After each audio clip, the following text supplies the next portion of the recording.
আমি শুধু তার মুখপাত্র হয়ে উচ্চারণ করেছি। মানেন আপনার আদেশ? ডাকুন ডাকুন আপনার নবাবকে, তার মুখে কথাটা শুনে তারপর আমি দিল্লিতে যাত্রা করব। নবাব সাহেব যাত্রার সঙ্গে দেখা করেন না। কি? আমি যাত্রার, আমি প্রবল দিল্লির গ্যাসউদ্দিন বর্মনের দূত, আর আমি যাত্রার বাঙালি বেয়াদব বলেকে। আদবটা তোমাকে এখনই শিখিয়ে দিতে পারতাম দৌলত খাঁ, কিন্তু আদেশ নেই। যাও, এই মুহূর্তে তুমি দরবার পরিত্যাগ করো। কাজটা বোধ হয় ভালো হলো না উজির সাহেব। প্রবল প্রতাপ দিল্লি ঈশ্বরকে শত্রু করলে আমরা সবারই যে মরতে হবে।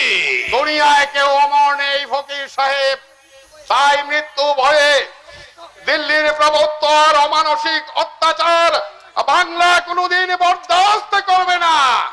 তাহলে আপনার রাজস্ব দেবেন না? না, মহামান্য রাষ্ট্রদূতকে আপনি এইভাবে তাড়িয়ে দেবেন?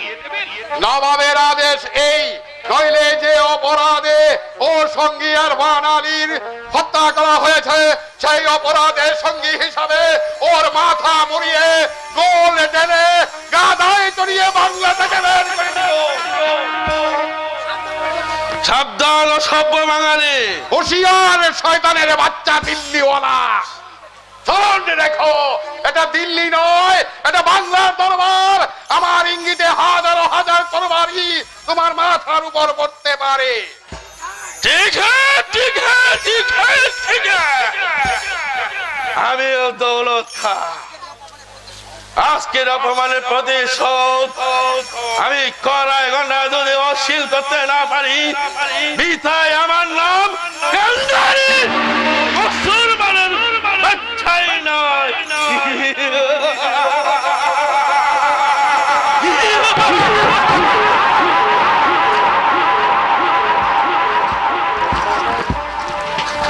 উজির উমেদ আলী সাহেব, আপনাদের নবাবকে আমি আশীর্বাদ করব না অভিশাপ দেব তা আমি ভেবেই পাচ্ছি না।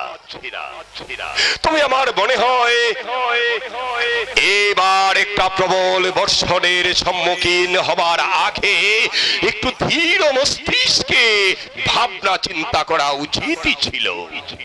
সংসার ত্যাগী ফকির আপনি, বাঙালি হয়ে বাঙালির প্রতি যে হীন ব্যবহার সহ্য করার কি যে জ্বালা আপনি তা বুঝবেন না।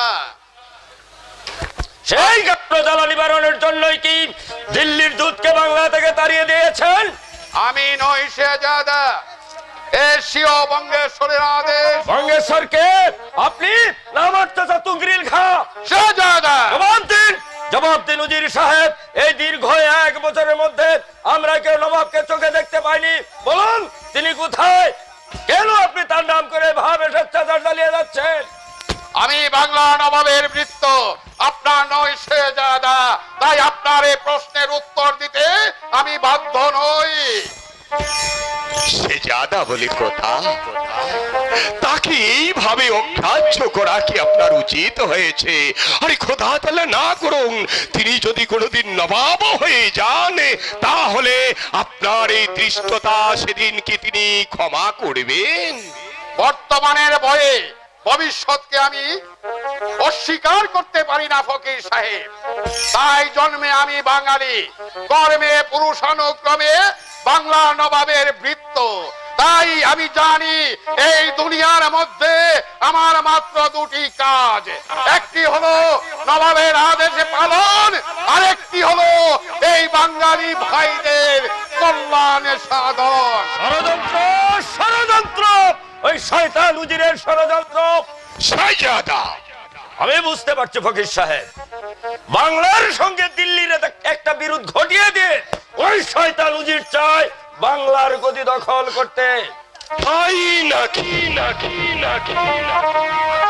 আপনার মতো একজন গণ্যমান্যী ভ্রাতুষ্পুত্র থাকতে বাংলারই গদ্দিতে বসবে বাংলারই নবাবের এক বৃদ্ধ? ছি ছি ছি ছি ছি, আস্তাগফিরুল্লাহ। ফকির সাহেব, তা আমি কিছুতেই হতে দেব না। যে প্রকারেই পারি বাংলার নবাব গ্রিল কামার চাচার সঙ্গে আজ আমি দেখা করবই করব। আমি তো শুনেছি উজির সাহেবের আদেশ ছাড়া বঙ্গেশ্বর তো গ্রিল কা নাকি কারো সঙ্গে দেখাই করতে চান না। আমাকে যে দেখা করতেই হবে। বাংলার নবাব যদি দিল্লির সঙ্গে একটা মিত্রতা না করেন, কি করে মৃত্যুটাটা সম্ভব বলবেন কি? দূত পাঠিয়ে দিল্লীশ্বর গিয়াসউদ্দিন বলবানের কাছে ক্ষমা চাইতে হবে। অতি উত্তম, অতি উত্তম। তবে আমি যে শুনলাম বাংলার নবাব নাকি ভারী একগুঁয়ে, যদি তিনি রাজি না হন তাহলে এই গদি ছেড়ে সরে দাঁড়াতে হবে। শেহজাদা, হ্যাঁ ফকির সাহেব, আমি অনেক ভেবে দেখেছি বাংলার মঙ্গলের জন্য নবাব তুগরিল কাকে বাংলার গদি ছেড়ে সরে দাঁড়াতে হবে। অতি অতি উত্তম প্রস্তাব।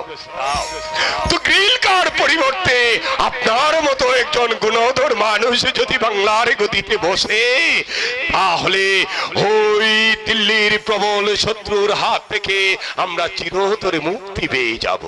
কোনো ভয় নেই ফকির সাহেব, আমি যদি নবাব হই তাহলে দিল্লির সঙ্গে চির মিত্রতা অক্ষুণ্ণ থাকবে। কিন্তু এই শেহজাদা, এই যদি ওই দিল্লিওয়ালারা আবার বাংলায় এসে বাংলার কোনো মেয়ের হাত ধরে, হতে কি তারা তো আর আমাদের ঘরে হাত দেবে না, দেয় যদি ওই কাফের হিন্দুদের ঘরে হাত দেবে। আরে হিন্দুদের মেয়ের হাত ধরলে বুঝি কোনো দোষ হয় না? না, দিল্লিওয়ালারা যদি কোন হিন্দু মেয়ের হাত ধরে টানে, তাহলে সেই হিন্দু মেয়েটা যাতে উঁচু হয়ে যায়, বংশটা ওদের ধন্য হয়ে যায়। ও, কথাটা শুনে আমার যে কি আনন্দ হচ্ছে শেহজাদা, আমি আপনাকে ভাষায় প্রকাশ করতে পারছি না। যাই যাই মসজিদে গিয়ে 2 রাকাত নামাজ পড়ে আপনার জন্য মঙ্গল কামনা করি, তারপর দিল্লি যাবার জন্য প্রস্তুত হই। আপনি দিল্লি যাবেন? যাবো শেহজাদা, যাবো। আরে দিল্লির দূত এই বড় মিয়া আমাকে ভদ্রলোক বানানোর জন্য আমন্ত্রণ করেছে। যাই যাই, দিল্লির হাওয়া গায়ে লাগিয়ে ভদ্রলোক হয়ে আসি, আর সেই সঙ্গে দিল্লির সর্বা জগৎ ঈশ্বরের সঙ্গে দেখাটা করে বর্ষণ আসবার আগে আপনার প্রস্তাবটাও আমি পেশ করে আসব। ফকির সাহেব, ফকির সাহেব, আপনার দৌলতে যদি আমি এই বাংলার তাকতে লাভ করতে পারি, তাহলে আমি আপনাকে একটা সোনার মসজিদ जीती रहो बेटा, जीती रहो, जीती रहो, जीती रहो। আরে এমন নবাব না হলে ইসলামের জয় জয়কার হবে কি করে? আচ্ছা, মুবারক মুবারক মুবারক মুবারক মুবারক।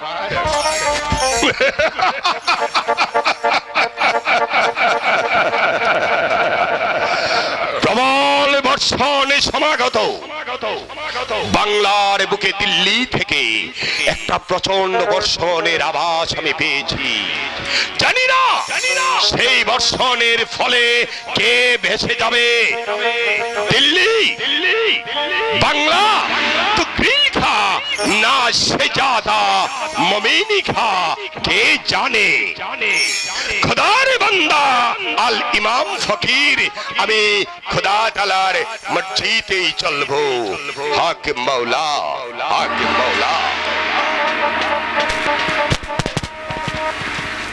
দিনে দিনে বাপজানের হলো কি, দিন রাত কোথায় যে থাকে, কি যে করে কিছুই বুঝতে পারি না। দিনেতে যদিও বা একাধবার দেখা মেলে, তা মুখখানা ভার, সে গভীর চিন্তাচ্ছন্ন, সে সদা হাসি খুশি বাপজানের এমন হলো কেন? রাজ্যের আমির ওমরাহের দল এসে দেখা না পেয়ে গোসা করে ফিরে যায়।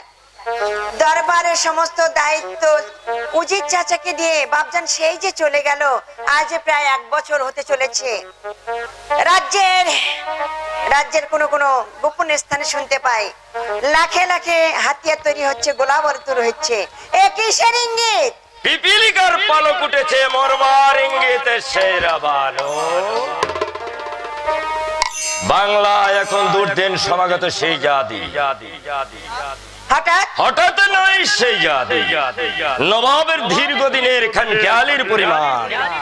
ইস, মেয়ে দেখছি বাপজানের উপর খুব চটে গেছে।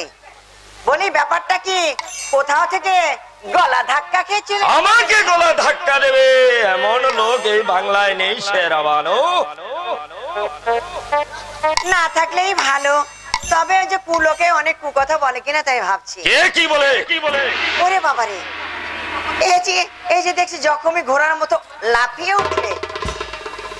এসো এসো দেখি, তোমার ঘাটটা একটু দেখি। সব সময় আর কি ভালো লাগে না সেরা বানো। শরীরটা আমার আগে গিজ করছে। তুমি জানো কেন? হ্যাঁ হ্যাঁ, তাহলে তো আমি ঠিক শুনেছি। কি কোন বেয়াকো হিন্দু জোয়ান নাকি আচ্ছা করে তোমার নাক কান মলে দিয়েছে? সে জাতি মরবে নির্ঘাত। একে নবাবের ভাতুষপুত, তার উপর নবাবের ভাবি জামাতা, তার নাকে কানে হাত দেওয়া এই জাটাখানিক ব্যাপার। আচ্ছা, তাকে কি ডাল কুত্তো দিয়ে খাওয়ানো হয়েছে? সুরে চড়ানো হয়েছে? তো কিচ্ছু হয়নি, বিলকুল কিছুই না। কিচ্ছু না, বরং নবাব তাকে 10,000 মণ সবদারের প্রদান করেছেন। কেন? কেন আবার? গেল সব বেচতে গেল। কি বেচতে গেল? শাদি। আরে শাদি আবার বেচতে যাবে কেন? বাপজান না মাঝে মাঝে ঠিকই বলে। কি বলে? তুমি একটা উজবো। তাই সেই জাতি। আচ্ছা, এই পৃথিবীতে সায়রা বানু নিজের শাদির কথা ছাড়া আর কার শাদির কথা বলবে? ও, তোমার শাদি আবার বেচতে গেল কেন? শাদি তো ঠিকই আছে। ঠিক আছে, কিন্তু আবার কিন্তু কেন? শাদিটা যত তাড়াতাড়ি হয় তত মঙ্গল না। আমার কিন্তু আর তর সইছে না। না আসলে আমার কিন্তু আর তর সইছে না। নসিব, সবই আমার পোড়া নসিব। জানো মোমিন খাই, এ পোড়া নসিবে আর শাদি হবে না। ও বন্ধুরে, প্রাণ বন্ধুরে, কবে যাব তোমার বাড়ি? পিন্দিয়া গোলাপি শাড়ি, টিকলি মাথায় ঘোমটা দিয়া রে। ও বন্ধুরে, প্রাণ বন্ধুরে, কবে যাব তোমার বাড়ি?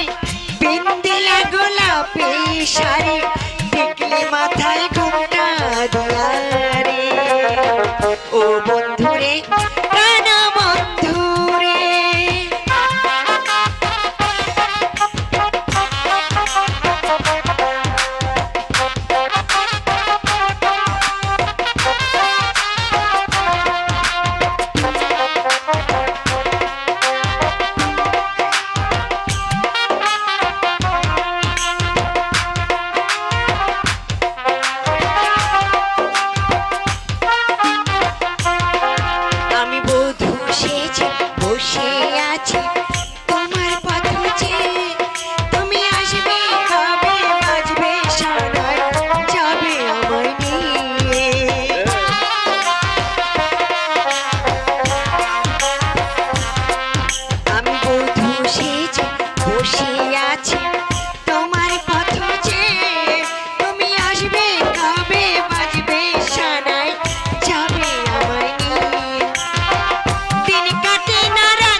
যে মরি তুমি জড়িয়ে আছো বুকে আমার শরতের আতরে দিন কাটে না রাত কাটে না কোনো কাজে মনে বসে না এখন কি যে করি হায়রে কি যে করি ও বন্ধুরে প্রাণ বন্ধুরে কবে যাব তোমার বাড়ি বিন্দিয়া গোলাপি শাড়ি টিকলি মাথায় ঘুমটা ও বন্ধুরে প্রাণ বন্ধুরে কবে যাব তোমার বাড়ি বিন্দিয়া গোলাপি শাড়ি টিকলি মাথায় ঘুমটা রে ও বন্ধুরে প্রাণ বন্ধুরে ও বন্ধুরে প্রাণ বন্ধুরে ও বন্ধুরে প্রাণ বন্ধুরে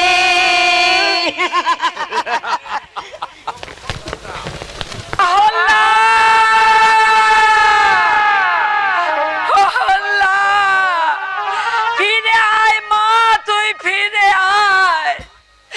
আর তোকে আমরা তাড়িয়ে দেব না, আর আমরা মোহিনী গোসাইয়ের কথা শুনে তোর প্রতি অবিচার করব না। ফিরে আয় মা, ফিরে কাকে আয়। ডাকো? কেন ডাকো? অহল্যাকে যে আমরা নিজ হাতে বলি দিয়েছি। না, অমন অলক্ষণের কথা তুমি বলো না। যে অহল্যাকে তুমি একদণ্ড না দেখে থাকতে পারতে না, তার হাতে খাবার না খেলে তোমার পেট ভরতো না। একদিন তোমার মাথায় হাত বুলিয়ে না দিলে তোমার ঘুম আসতো না। তাকে তুমি কোন প্রাণে তাড়িয়ে দিলে বলো?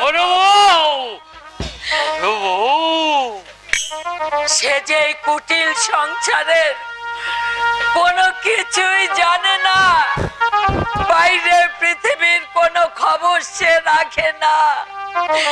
একটা দিনের জন্য সে এই গ্রাম ছেড়ে বাইরে যায়নি।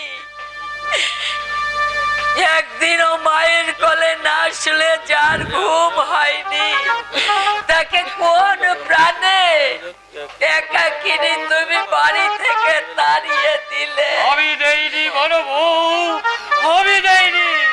হে হিন্দু শাস্ত্রের বিধান, এই হিন্দু সমাজের বিধানে নেক নির্মমত্ব। না, শাস্ত্রের কথা তুমি আমাকে আর বলো না গো। যে শাস্ত্র হৃদয় দেখে না, যে সমাজের ধার ধারে না, সেই সমাজ আমি স্বীকার করি না। শান্ত হও বড় বউ। যে গেছে তার জন্য অনুশোচনা না করে আমরা যারা বেঁচে আছি তাদের জন্য তুমি শক্ত করে কবর বাঁধো। না, আমি পারবো না। তুমি বাপ, তুমি পুরুষ, তাই মায়ের বুকের জ্বালা তুমি কোনোদিন উপলব্ধি করতে পারবে না। তুমি ঠিকই বলেছো বড় বউ, তুমি ঠিকই বলেছো। আমি বাপ, তাই কন্যাকে তাড়িয়ে দিয়ে মনের আনন্দে হাসছে। ওগো, ওগো, প্রভু, আমার এই কণ্ঠনালী রক্ষা করে তুমি একটা ঘাস করতে পারবে? তুমি এসব কি বলছো? বুঝবে না বড় বউ। ওরে বুকের ভেতর আমি পুরুষ কিনা, তাই তোমার মতো হাউ বাউ করে কাঁদতে পারি না। সমস্ত ব্যথা এই বুকের মাঝে জমান করে রাখতে হয়। স্বামী, আগ্নেয়গিরিকে দেখে বাইরে থেকে কেউ কি অনুমান করতে পারে বড় বউ তার ভিতরে কি দাব দাহের সৃষ্টি হচ্ছে? পারে না বড় বউ। দেখা ভাগে দেখে কেউ অনুমান করতে পারি না কি দুর্বিষ্ট চারা বুকে নিয়ে আমি এই সংসারের গাড়ি থেকে চলছি। কিন্তু প্রতিমা বিসর্জন দিয়ে শূন্য দেউলে বসে থেকে কি লাভ? লাভ আছে বড় বউ, লাভ আছে। এই শূন্য দেউলে আবার প্রতিভা প্রতিষ্ঠা হবে, সেই আশাতেই তো সাধক জীবন ধারণ করেছে। না, অমন শূন্য জীবনের আমাদের কোনো প্রয়োজন নেই। প্রয়োজন আছে বড় বউ, প্রয়োজন আছে।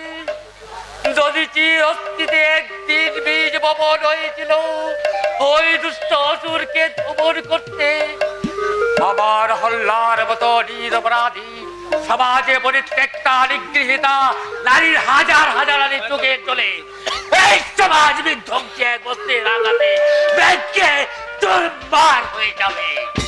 স্বামী, সেই আশাতেই বড় বউ, সেই আশাতেই আমরা আমার বেতার সৌভাগ্যে শিখা প্রজ্বলিত করে প্রতিজ্ঞা করব সেই অনাগত সমাজে চলছে।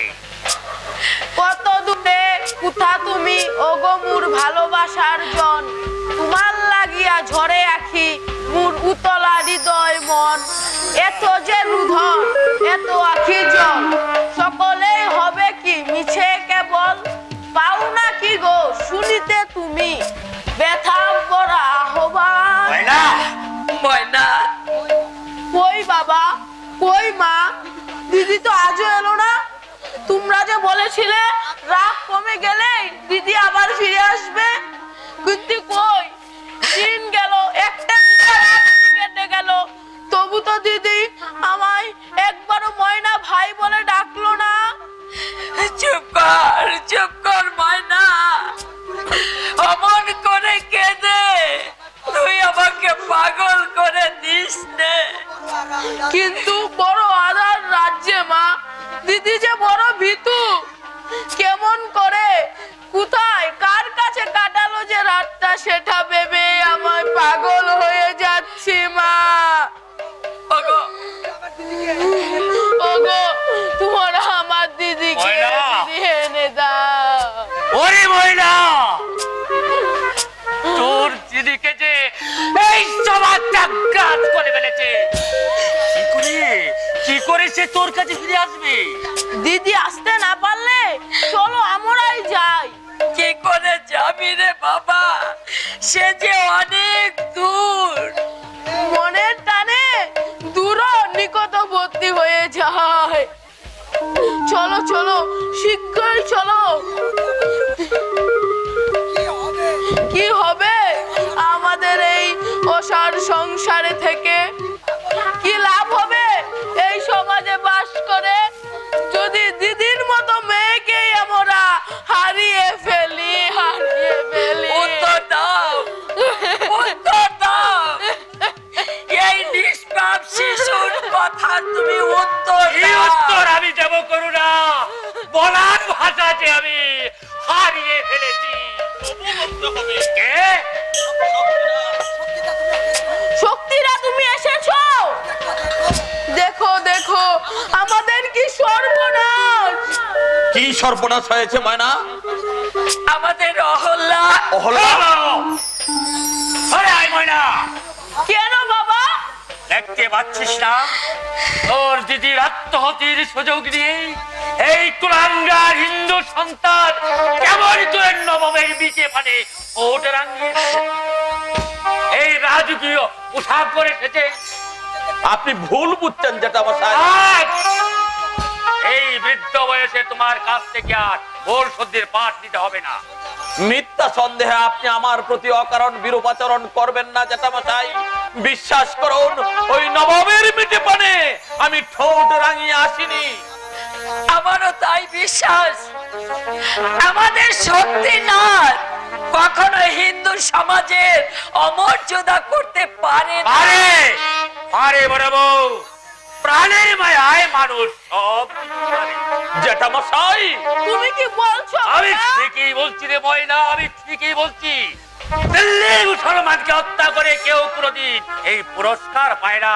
মায়ের মৃত্যু এই কুলাঙ্গার উচ্চ প্রাণের ভয়ে নবাবের কাছে ধর্ম বিসর্জন দিয়ে এই নবাবী পোশাক ইনাম হিসাবে গ্রহণ করে। আপনি যেমন দিব্য দৃষ্টি সম্পন্ন মহাপুরুষ এ কথাটা আগে জানতাম না, আজ জেনে ধন্য হলাম।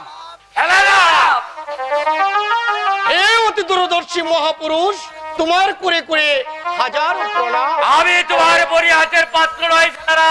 আরে বাপ রে বাপ, আপনাদের মতো মহাশয় ব্যক্তিকে আমি পরিহাস করতে পারি?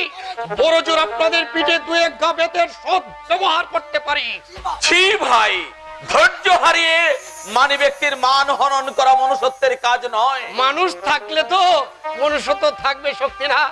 এরা যেসব দেবতা পাষাণ দেবতা, তাই মানুষের রক্ত দেখেও এদের চিত্ত বৈকল্য হয় না। ফেলারাম, তুমি বলো মাসিমা, মানুষ থাকলে কি তোমরা শক্তিনাথের মতো ধর্মযুত বলে মনে করতে? পার থেকে বাংলা নবের উদারতাকে না জেনে শুনে ভিন্নভাবে সন্দেহ করতে? মাত্র মনুষ্যত্ব থাকলে তোমরা কোনোদিনই পারতে না অহল্যার মতো মেয়েকে বাড়ি থেকে তাড়িয়ে দিতে। কি বললে তুমি? আপনারা অহল্যাকে বাড়ি থেকে তাড়িয়ে দিয়েছেন? বলুন, চুপ করে থাকবেন না, বলুন কোথায় অহল্যা? দিদি নেই, শক্তি দাও দিদি নেই। কোথায় গেছে আমি জানি না। জানেন না? না, আমরা তাকে তাড়িয়ে দিয়েছি। কি করেছেন আপনারা? কোথায় আছে আমরা জানি না। কি করেছেন আপনারা? কি করেছেন? বিনা দোষে পবিত্র ফুলের মতো অহল্যাকে আপনারা তাড়িয়ে দিয়েছেন। তোমার বুদ্ধি শুদ্ধি আর থাকলো না শক্তি না। তোমার বহু আগেই বোঝা উচিত ছিল যে সেই মেয়ের চেয়ে সমাজের মূল্য অনেক বেশি। কিন্তু আমি যে নবাব সাহেবের আদেশে উল্কার বেগে ছুটে এসেছি অহল্যাকে রক্ষার দায়িত্ব নিয়ে।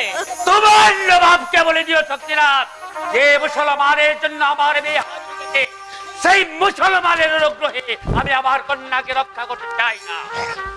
ইস, কি ধর্ম ভক্তি, কি হিন্দু সমাজের নিষ্ঠাবান সেবক। তবু হে, তোমার তুলনা শুধু তুমি। মুসলমান বলে নবাবকে আপনি ঘৃণা করছেন? বাংলায় আমি অনেক মানুষ দেখেছি, কিন্তু নবাব ফজলিল খাঁর মতো এবং দেশপ্রেমিক হৃদয়বান মানুষ একটিও দেখিনি। তুমি চোখ থাকতে অন্ধ, তাই আমার ঠাকুরদা মোহিনী গোসাইয়ের মতো যুগাবতার মানুষ তোমার চৌকে পড়ছে না। অদিতির মতো পরাত্মশিবী মহাপুরুষের নাম এতদিন তোমরা পুঁতির পাতাতেই দেখে এসেছো। এবার এই কৃষ্ণদাস শর্মাকে দেখে প্রত্যক্ষ করো কিভাবে সমাজের কল্যাণের জন্য নিজের মেয়েকেও বলি দিতে হয়। দোহাই ফেলারাম, এই সংশ্লিষ্ট মানুষটার মনে আর তুমি আঘাত করো না। মেয়ে তো আর তোমার যায়নি, ঠিক বলেছো। মেয়ে গেছে আমাদের। ঠিক বলেছো মাসিমা, ঠিক বলেছো। আমার কি, মেয়ে তো আর আমার যায়নি। আমার এত মাথা ব্যথা, কি আমার অন্যায়, গুরুতর অন্যায়।